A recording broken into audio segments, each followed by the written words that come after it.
All right. Good morning, everyone, and thank you for joining us today for episode 6 of the H5 Inspired webinar series. I'm Seth Butte from NAU's Arizona Institute for Education and the Economy. We are once again excited to share the stories of creative and innovative solutions from and for our H5 coalition partners, networks, and their communities. In this episode, we'll learn about the Northern Arizona Good Jobs Network. This local first Arizona initiative is designed to improve relationships between educators and the business sector to expand and strengthen workforce training. This can then allow school districts, community colleges, and universities to better align their CTE and work-based learning programs to meet the needs of their communities. Get ready to be inspired as you learn how Local First Arizona collaborates with community stakeholders, including schools and districts, to increase opportunities for high wage, high demand, and high skilled jobs across the state. If you have questions along the way, you may post them to the Q&A and there'll be time at the end of the presentation. And now it's my pleasure to introduce the Local First Arizona Rural Program Manager for Workforce Development, Jay Johnson. Thank you, Seth, and thank you all for being here today. I know we're a small group, but we're a powerful group as well to make sure that we can move forward as workforce development and school districts and charters around the state can collaborate together. As I mentioned already, on the first slide in front of you is a QR code. If you are interested in downloading this workshop we're doing today, or seeing it on your own phone, there are some active links that are going to be near the end, and we want to make sure to share out with you.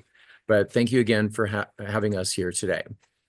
So before we get started with the work that we do, I thought it might be a good idea for us just to talk a little bit about what Local First Arizona is, so you know who we are.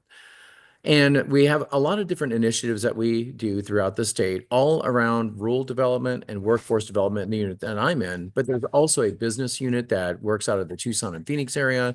We have a food system unit that goes out and works with farmers as well as restaurants. We have an environmental resiliency unit that works out with any businesses to make sure that they're being green friendly.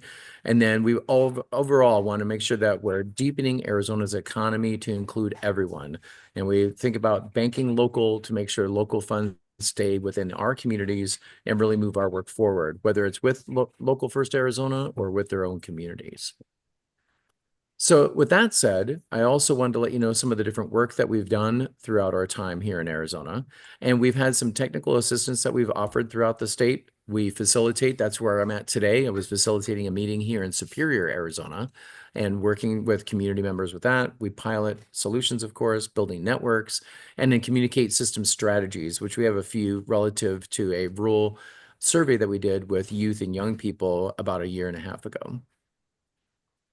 So to get started with our Good Jobs Network, we are working across all of Northern Arizona for the Northern Arizona Good Jobs Network, from Mojave County over to Apache, down to Yavapai, and of course, Coconino. And I'm going to give a short summary about that work so you know what we're doing. So first off, what we're trying to really accomplish here is communicate between the community colleges, our K-12 systems, as well as our workforce development individuals out there to make sure that there are good jobs out there for every person that lives in Northern Arizona. So the first thing we did was some technical assistance to our rural employers to make sure that we reached out to see what the needs were in different industries. We did some market-backed training formats. We looked at things not just here in the state of Arizona, but throughout the United States to bring that into the network. We wanted to make sure we retain our talent in rural Arizona, so thinking outside the box on what those positions may look like, as well as the hands-on positions that are throughout Northern Arizona. And of course, part of that is retaining workers in rural Arizona as well.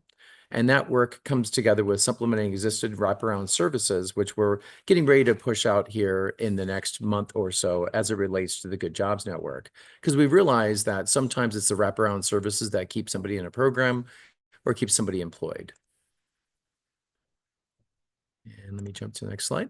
So to let you know where this encompasses in Northern Arizona, we have a non-technical skills training resource hub that we're building, and think about everything soft skills and everything that your K-12 students would need to maintain and keep a job, as well as those folks that are already out in the field. What do we need to do to enhance their soft skills so they can have the next career choice?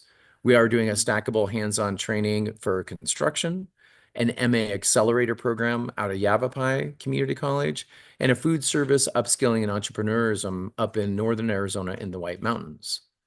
Addition to that, we do have a manufacturing program that's coming out of the Mojave County area, working with the county in that area, as well as an RV maintenance that's being led by Coconino Community College, and that's going to be spread around all 5 counties with that RV maintenance, because the other community colleges were interested in that as well.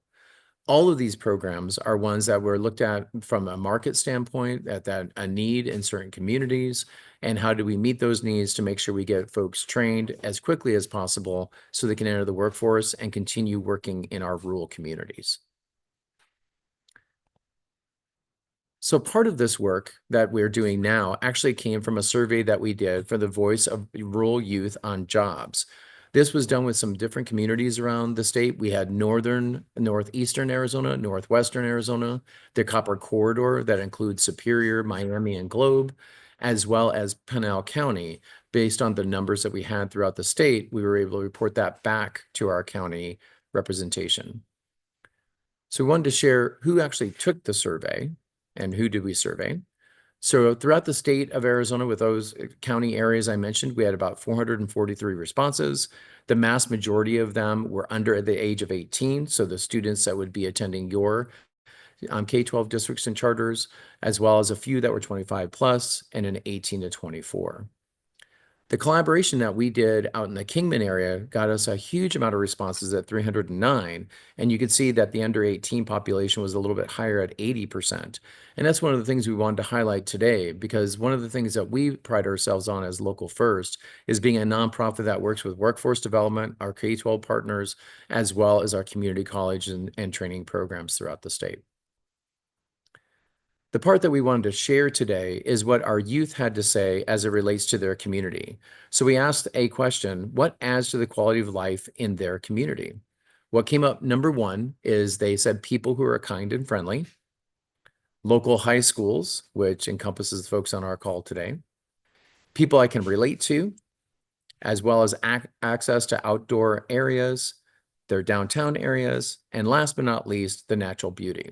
And these are things that we saw in each one of the communities that we surveyed, and it was pretty much identical throughout the state of Arizona, which was wonderful to have that voice. And we've shared this back with our K-12 partners, our community members, as well as our training programs, and thinking, how do we keep our youth staying in our rural communities and having the jobs that they may be looking for?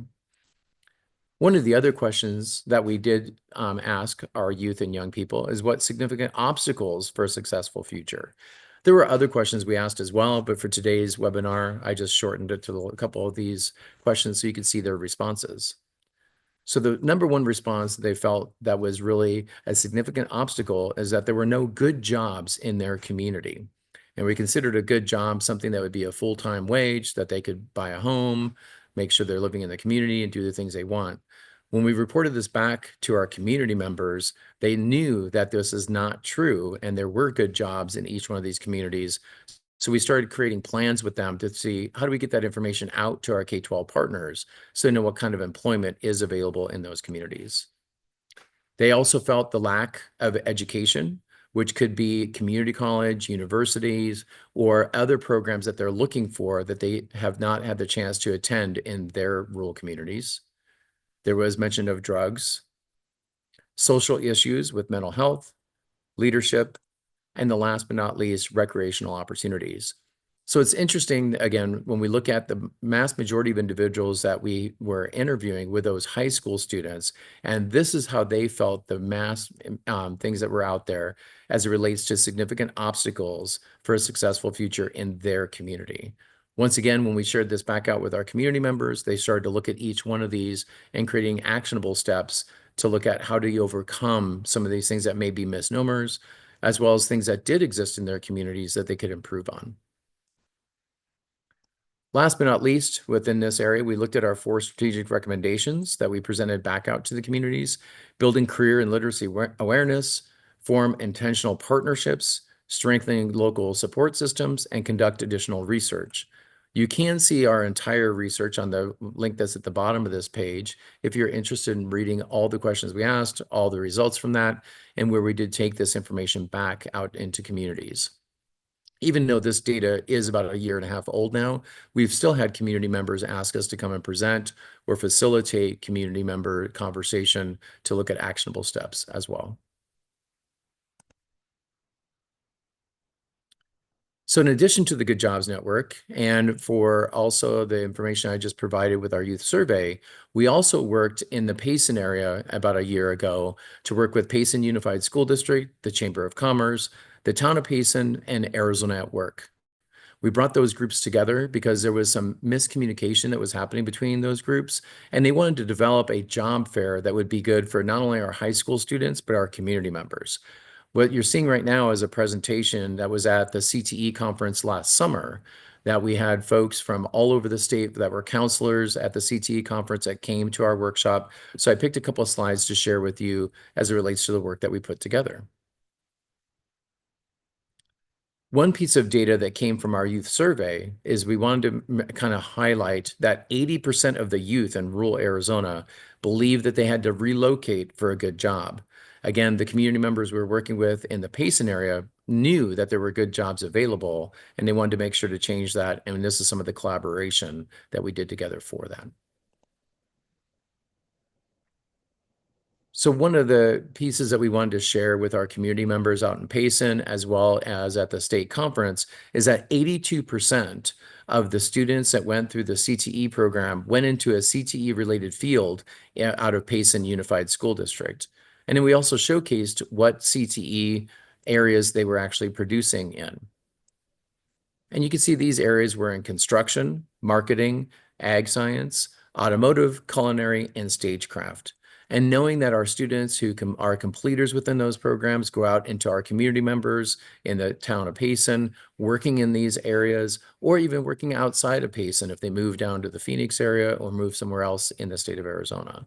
And this is tracked every year, and the numbers have stayed pretty consistent between 80 to 82% per year at Payson Unified School District. The other piece that we wanted to share is Arizona at Work's work in the Payson area. Once again, there was some misinformation that was out in the public, so we looked up the data for one fiscal year and saw that there were 3,329 people who accessed services from the local Arizona at Work office.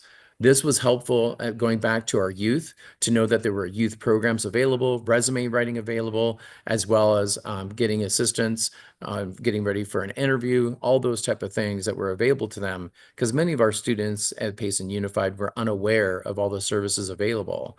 Once they saw this number and knew that the community members were taking advantage of that, it helped get the word out even more to build those collaborative relationships. We did share out then when we presented during the summer, a lot of different information that our counselors and workers that came from the school districts and charters could advertise with. In this slide, you'll see there's a red box around Arizona at Work. If you're looking at those slides and you click on that, it will take you to the Arizona Work page, because one of our goals was to make it easy access for our K-12 partners to know what Arizona Work can do. And these are just some of the things that they're able to do with youth, from training and support to work experience to apprenticeships that are specifically created for our youth that are still in high school, as well as those students that may have dropped out of high school, and that funding sources were available to them. One piece that we wanted to make sure to do as well is to evaluate what folks thought about our job fair. So you can see the students are at the top over here. We had our high school juniors as well as our seniors and the public attend. And you can see that when they asked the question, would you recommend the job fair to others? The mass majority of them said yes. There was actually one person within the data that said no, and a few other people that said maybe. We also asked our employers, would they attend and were they happy with our job fair? And we had 11 agencies and colleges and 30 employers out of the Payson area. And again, there was one person that said that they were not satisfied, but everyone else felt it was a really good job fair to get that opportunity. The way that Arizona at Work collaborated with the local school district is to have set times for the juniors as well as seniors and open to the public after school was out. We also shared out resources that we brought together with the communities that we were able to support and share. The counselors, the webpage on the Department of Education that's on there, it takes you to the counselor page because our workforce development folks did not realize how to easy access there, as well as the ADE's CTE page. In addition to that, we wanted to share at the Arizona at Work page with our community members and of course, Local First. When you look at the Local First page there, it will take you to our workforce development page because we are statewide in that work. And then anyone who reaches out to us, we can always connect to the food team, our business team, our environmental team, if they're based on those needs.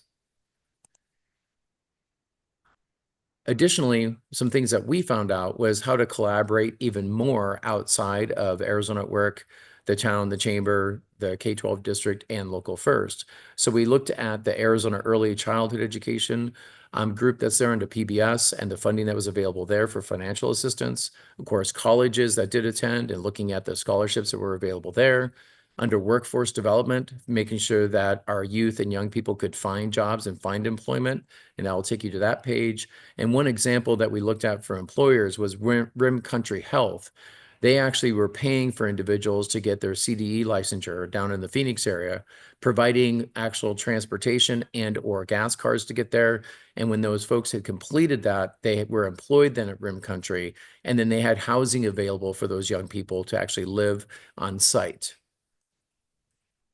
With all that said, there are 3 of us doing the work here in the state of Arizona. Jenna is our director over rural development.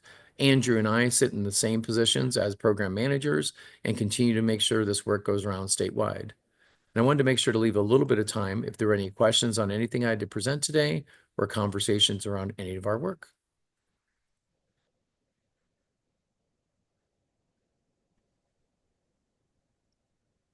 Jay, I had a question. For any of the events, including the job fair, one of the questions I have going back to the survey is about the availability of good jobs. And so I'm wondering, after the work that you've done after events like the job fair, was there any kind of pre-post done in terms of whether or not the student, that it really was just a lack of information versus a disconnect in terms of what the students were envisioning as good jobs versus what the community was envisioning as good jobs? Anything on that that would be helpful for us? Well, what was really nice is that group and Payson continue to meet together. So they're actually putting together a more expansive job fair this year. They're making it an all-day event, and they have speakers coming from the community that are already in those industries to speak at 45-minute sessions or whatnot to kind of address what you're already saying. What is a good job in Payson? What does it look like? What does it act like? So we kind of expanded that work of their in Payson because they saw that as there may be 2 different definitions of what a good job is. And at the time of the job fair, what was interesting is even the local Jack in the Box that was there in Payson had been looking for 3 part-time employees with no applications and had not considered it a good job, but a job maybe in high school. But after the job fair, they said they had quadrupled the amount of applications they had in the last 3 months because young people just weren't aware they could work part-time at Jack in the Box and still go to school. So we're really trying to break down all that communication missing. Thanks.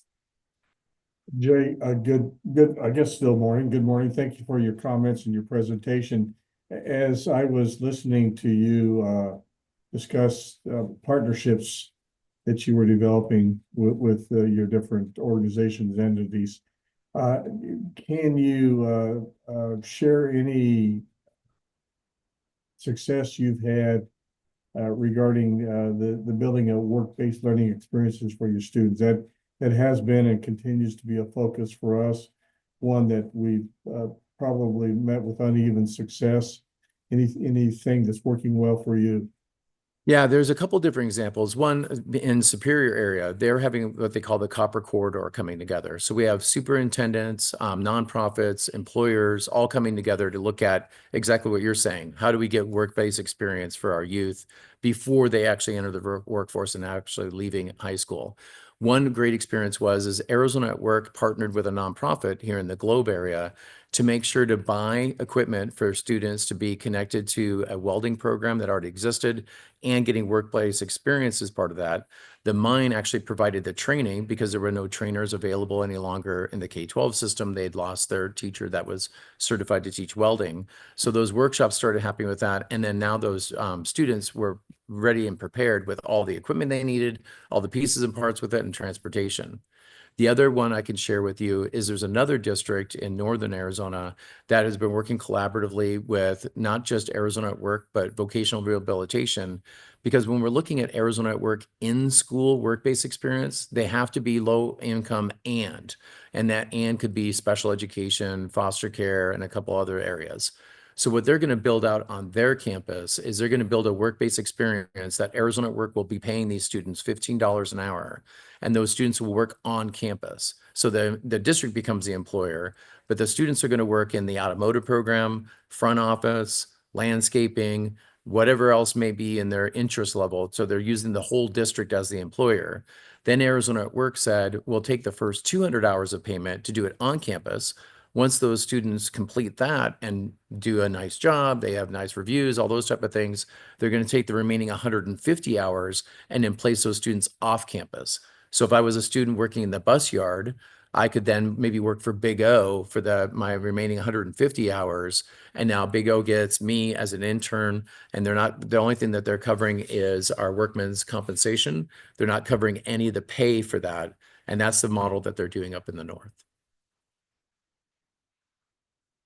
But the district had to become the employer for those students, even though the district's not paying them to be an employer. They had to make sure to cover workman's comp. So it took a little bit of time. The VR component that comes into that, they're using PreETs as a lead into that work-based experience. And those are a series of workshops that look at self-advocacy, workplace readiness, career exploration, those type of things. So they're going to go through all those modules in the fall. In the springs, do the actual workplace experience on campus. And then the following summer or fall, then they'll do the offsite work-based experience. A lot of people had to come together to make that all happen, as I'm sure all of you could imagine. Hey, Jay, if anyone's interested in connecting with you and your team, do they just email you to get Yeah. started? Yeah, email would be fine. I can put my email address and information in the chat box as well, because we're always looking for new partnerships and ways that we can meet the needs of our community members. And again, my work is in the rural part of the state. However, we do have folks working at our business offices that are in the Phoenix and Tucson area, specifically looking at business support.